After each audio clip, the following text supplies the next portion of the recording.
All right, so let's get started here on the strategies for using other people's money, or what no money down means. So first off, we're going to be offering 10 strategies here. I'll do probably 5 and 5 in a second video. What no money down means, basically what I'm trying to say there is that there's always money involved in real estate. There's always credit, there's always money involved. But it doesn't have to be your money. It doesn't have to be money you take out of your pocket and put into a real estate deal. You can create the deal by adding value, finding the deal, packaging it up, presenting it to investors, the bank, other partners. For example, there's lots of people you can go through to put deals together with me, which require no money down out of your pocket. For example, I gave an earlier one. You just qualify for the you just put your credit in to qualify for the mortgage. The other party puts their money in as risk capital for the down payment, and the two of you own the property. So that's the easiest, simplest way to say no money down. You're just using your credit. So, and then what's the catch? The catch is usually that a strong income qualifier or a cooperative seller is usually involved in any of these sorts of deals. So I'll be going over numbers of different strategies and techniques, and then you'll see how that works throughout the process. So let's get started. Basically, we're going to go down through each strategy, what it is, and then how it works, what you need to know, why it's good, when you should use it, and then some example of the strategy in action. So first off, it's called a marketing referral arrangement strategy, and this is very, very simple. It's basically involves you working with either a real estate agent or perhaps a mortgage broker or even an investor as well. Basically, they're going to compensate you for finding a good deal for them. So you either find a buyer or a seller lead. So, for example, if you find me someone who wants to sell their house and it's $1 million house, and I'll be able to compensate you after the transaction, and everything's disclosed through the buyers and sellers, and basically just get a nice little referral fee. So again, find a real estate agent who'll compensate you for that lead, or a mortgage broker, or an investor. You'll earn a percentage of the deal or a flat fee. So for example, my minimum fee that I pay out for referrals is $2,500. So a lot of other agents out there would pay like $300 or $400 at the most, but I usually pay, to make it worthwhile for everyone involved, I pay a minimum of $2,500 per deal. So that's and it goes upwards from there as well. There are documentation that is required. It goes through my brokerage, or any brokerage for a real estate agent or mortgage broker. You just have to disclose. The buyer and the seller have to be aware of everything. That's very common. It happens quite often in the business. Again, it's just it's a way of saying thank you for someone who's referring you some business. And again, you don't put any money in. You just get a nice little check for just the information and the people you already know. So make sure you get everything in writing all the way through. So that's how it works, and that's the first and easiest and simplest strategy. So you maybe do one of those a month, and you can pay for your vacation next year. Next strategy, number 2, is called tie up and flip. So how it works, what you need to know, and we'll go over that in a sec. So basically, how it's done, and I'll give you some examples later, but how it's done is you find a building owner, because we're doing multifamily right now, you find a building owner with a multifamily property that has latent potential. And what latent potential means is there's either rezoning that's happened or development potential in the property, or it could be a condo titled. You can switch it from an apartment building to a condo titling opportunity, or it's on a large plot of land that can be subdivided. Like, these things are the things you want to be looking for. And so it's not just a basic property that's listed on the MLS. It could be on the MLS, but people who notice it will notice that it has some latent potential there and value. So you get it under contract with a purchase contract for a minimum of $2 down. So that's what's legally required in Canada. Most often for people doing these types of deals, it's $100. That's the most common number. But you can do it for legally as minimum as $2 down. It used to be $1 in the States. You could do this at with $1 down in the States, but now they've changed the rules. Now you have to put down $10. So we're cheaper in Canada. We can do it for $2 down. Then you add the value. There's a number of ways to add value through that rezoning or packaging. I like to do when I do condo titling, I like to add a rental warranty and guarantee in the transaction. So there's a number of different things you can add value. Then you take the contract and you sign it to a new buyer, a new investor, or a developer, and they take over your contract for you, and they close, and they write you a check at close. It's very clean, simple technique. It's done quite often in pre-sales. People often buy a property. It's worth more when it's nearing construction, so they sell it to another buyer. It's very, very common. And then something a little bit less common. With the issue with the assignment is both the buyer and the seller have to know that how much profit you're making. So they're just fine for about up to about a $5,000 to $10,000 profit.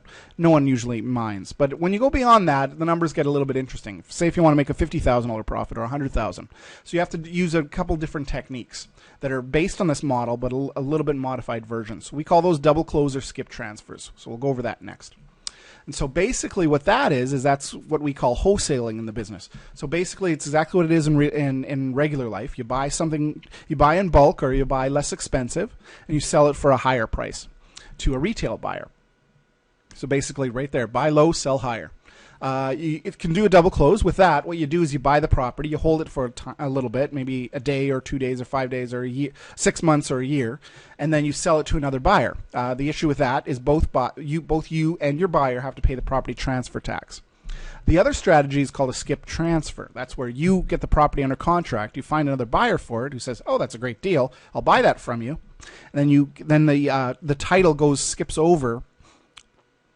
The title and the property transfer tax skip over you as the middle person. You're just facilitating the sale. The end buyer then pays the property transfer tax.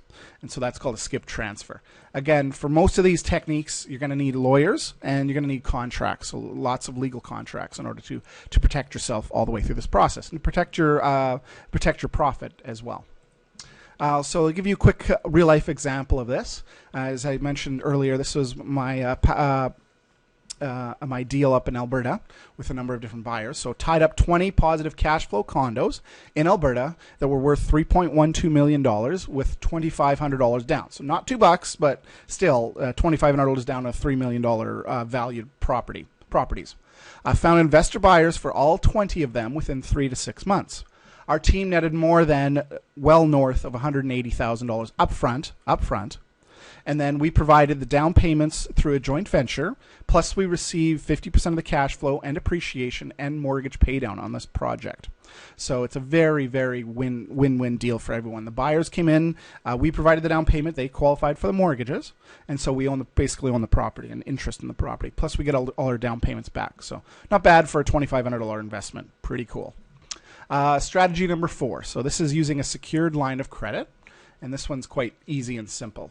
So start off, if your home's appraised value is $1 million and the mortgage, if you happen to own a home or an investment property, you can leverage against the equity in it. And the mortgage you owe is $200,000, you have equity of $800,000. 100 minus 200 equals 800. So 65% of $1 million is $650,000. 650, which is what you can borrow up to with a line of credit. 650 minus 200,000, your existing mortgage, gives you 450,000 you can use to invest. You can also borrow, if you want to be a little bit more aggressive, you can borrow an additional 15% as a second mortgage up to 80% loan to value of your house. So interest is usually prime or prime plus interest only, so 3% or 4%. So basically the idea is you use that to invest, and then your interest is a tax deduction. So you do that to invest in a flip deal where you make a 20% return, or a development deal, or you buy a fourplex where you earn a 16% return or 12% cash on cash return. Pays for your line of credit. And so it's basically no money down. You're using the bank's money to purchase the property.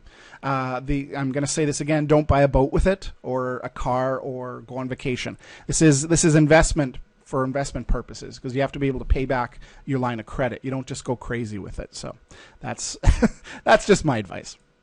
I'll give you another modified version of this. It's basically buying a fourplex for as little as 5% down. So both CMHC, so Canada Mortgage Housing Corporation, government organization, and Genworth, which is a private one, will provide insurance up to for a fourplex at up to 5% down. So a fourplex, 4 units. You can live in one. You can collect 3 rents and live in one of the units for free. You can also borrow a $25,000 line of credit as your down payment. So I have that available. It's part of this package. Is a company from back east, bank, is expanding out here in Western Canada, and they're making available $25,000 lines of credit for people. Basically, 5% down, $25,000 is 5% down on a $500,000 fourplex.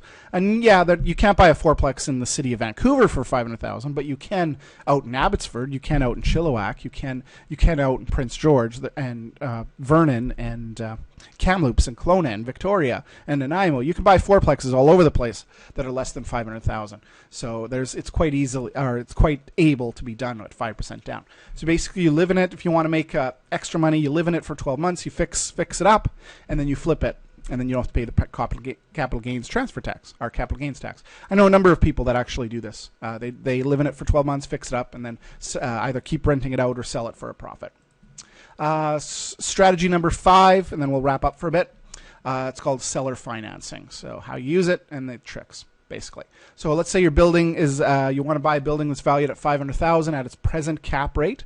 So capitalization rate is basically what its net income is. You need a 35% down payment to purchase. The rest is going to be available in a 65% loan to value mortgage. So 35% of $500,000 is $175,000. The bank will give you a mortgage for $325,000. So basically, then you just ask the seller to hold a second mortgage of the remainder. It could be $50,000, $100,000, $200,000, $300,000, $400,000, whatever you ask for.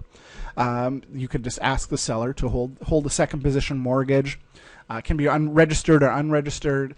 It could be a joint venture. There's a number of different techniques you can use. But a lot of times, what sellers do is when they sell, they take the money and they put it in the bank and they earn 2%. Or 1%, 0.85%, as I mentioned. So you're making them an offer that they can keep maybe owning a little bit of interest in the property and be able to make a profit on the money that they're leaving in. Probably way more than they're going to get in the bank, because you can pay them, 3%, 4%, 5%, 6, 8, 10, 12. I paid up to 12% on a second mortgage. So the terms could be interest only, 2-year term, amortized over 35 years, balloon payments. When you're finished the property, you fixed it up, you sell it. For example, it's a fourplex. You go through the zoning to turn it into 4 individual suites. You add some value. You add the sprinklers. You add some landscaping. The place is nice and pretty, and then you sell it to end buyers. And say you bought it for $150,000 a door, and then you sell it to end buyers as a condo for $225,000. So the buyers get a good deal, and you get a really good deal. And then so you pay out your second mortgage, and you walk away with your profit of all the money left over. So that's how to do a seller financing. So next we'll get to strategy number 6, and that'll be in the next video. Thanks very much.